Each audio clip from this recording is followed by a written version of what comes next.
नमस्कार, बहुत स्वागत है आपका हमारे खास कार्यक्रम में। आपके साथ मैं हूं सोनाली सिंह। हमारे साथ स्टूडियो में मौजूद हैं धर्मगुरु साध्वी विश्वरूपा जी। मैम, बहुत बहुत स्वागत है आपका हमारे खास कार्यक्रम में। और देखिए, अगर आपकी शादी में बार बार रुकावटें आ रही हैं, बनते बनते बात बिगड़ जाती है, तो ये मौका आपके लिए बेहद खास है। आने वाला है एक ऐसा शुभ मुहूर्त जिसमें आपके सारे काम बन सकते हैं। जी हाँ, जीवन साथी की तलाश पूरी हो सकती है। हिंदू पंचांग के मुताबिक 23 नवंबर को कार्तिक मास के शुक्ल पक्ष की एकादशी तिथि है, जिस दिन देवउठनी एकादशी मनाई जाती है। मान्यता है कि इस दिन भगवान विष्णु के साथ समस्त देवता जागृत हो जाते हैं। इसी दिन यानी कि 23 नवंबर को तुलसी विवाह का उत्सव भी मनाया जाएगा। यही वो दिन होता है जब कुछ खास उपाय करके आप अपने बिगड़े काम बना सकते हैं, क्योंकि इसी दिन शालिग्राम रूप में भगवान विष्णु और तुलसी रूप में मां लक्ष्मी का विवाह होता है। आखिर क्या है वो कहानी, कब से शुरू हुई ये पूरी परंपरा, चलिए जानते हैं हमारे खास मेहमान से। साध्वी जी, सबसे पहले मैं आपसे जानना चाहूंगी, कब से तुलसी विवाह का चलन है, क्या कुछ मान्यताएं हैं, पौराणिक कथाएं क्या कुछ हैं?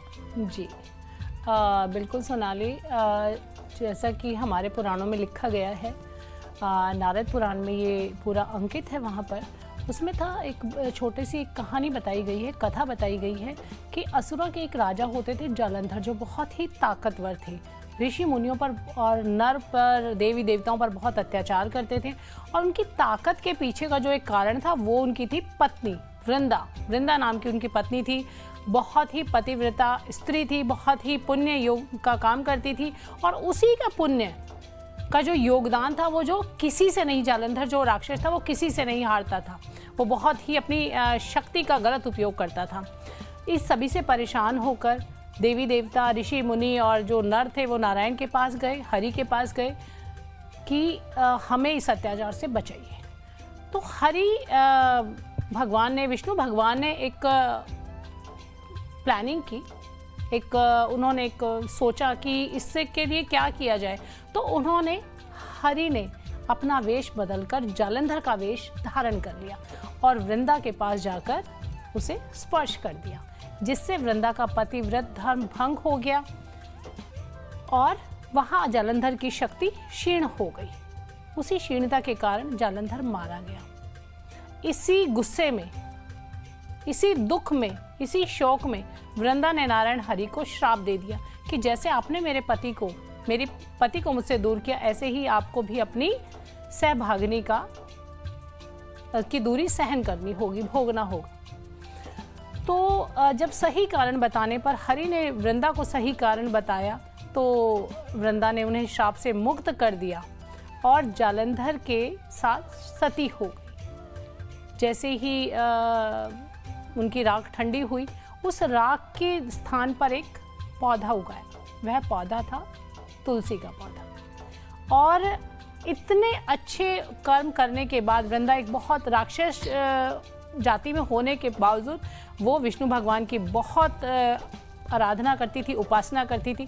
इसी से प्रसन्न होकर भगवान विष्णु ने उन्हें यह एक वरदान दिया कि तुम अगले जन्म में एक पवित्र पौधे के रूप में जन्म लोगी, जिसका नाम था तुलसी। और तुलसी के रूप में वृंदा ने जन्म लिया। उस तुलसी को हम, वृंदा ही जो पिछले जन्म थी वो इस कलयुग में तुलसी है। और वहीं से भगवान विष्णु ने कहा कि तुम्हारे पुण्य कर्मों की वजह से एकादशी के दिन, कार्तिक की शुक्ल पक्ष की एकादशी के दिन, मेरा स्वरूप शालिग्राम, उसके साथ तुम्हारा विवाह होगा। और जो ये विवाह करेगा, जो इस विवाह का आयोजन करेगा, उसके जीवन में से जितनी भी परेशानियां हैं सब दूर हो जाएंगी।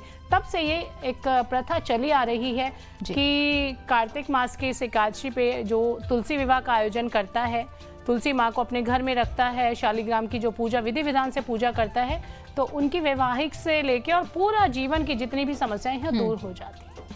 तो बिल्कुल, किस तरीके से ये जो पूरी कथा थी, क्या कुछ थी और इसके पीछे क्या कुछ मान्यताएं हैं, वो तमाम चीज़ें हमें साध्वी जी ने बताई।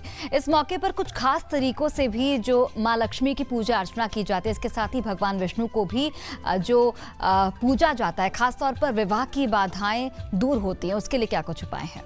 हाँ जी, हाँ बिल्कुल, मैं अलग अलग तरीक़ों से बताऊंगी। अगर किसी के बच्चे के विवाह में देरी हो रही है, चाहे वो लड़का है चाहे वो लड़की है, बार बार आप देख रहे हैं सारे सर्वगुण संपन्न होने के बाद भी आपके बच्चे का विवाह नहीं हो पा रहा है, तो आज के दिन करिए ये बहुत खूबसूरत सा उपाय। बहुत ही सरल है।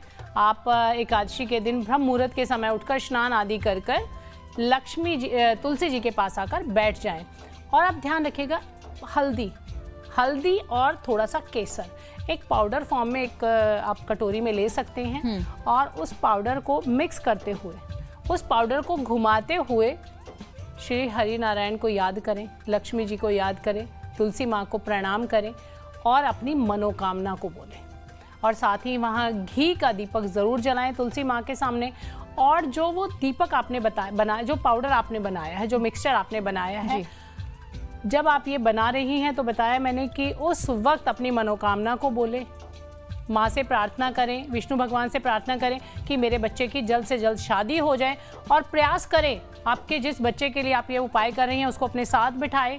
अगर वो नहीं भी आते हैं, अगर बच्चा है, बिटिया है, बेटा है, अगर वो नहीं भी आते हैं तो जब वो उठे उसके माथे पर उसका तिलक लगाएं। और आज के दिन से, एकादशी के दिन से 41 दिन तक लगातार उसे स्नान के जल में, उसके नहाने के पानी में एक चुटकी भर वो पाउडर डाल दीजिए।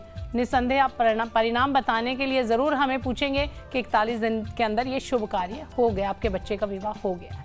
तो ये तो बात रही जिनकी शादी नहीं हो रही है। दूसरी बात करेंगे कि आजकल शादी के बाद भी बहुत सारी विचार अगर नहीं मिल रहे हैं, परेशानियां जो आ रही हैं, आपके पति पत्नी के साथ संबंध ठीक नहीं है, तो उसके लिए क्या करें? उसके लिए बहुत ही एक सरल उपाय है। बहुत ही आपने देखा होगा, अगर आप नारायण को देखते हैं, लक्ष्मी जी को देखते हैं, तो देखेंगे लक्ष्मी जी पैर दबा रही होती है लक्ष्मी जी। परंतु आजकल के बच्चे बड़ा इसका लॉजिक पूछते हैं, तर्क करते हैं कि ऐसा क्यों होता है। बहुत ही शक्तिशाली उपाय है कि आप अपने पति के पैरों को ज़रूर दबाएं। शाम के समय अपने पति के पैरों को दबाएं। और यहाँ मैं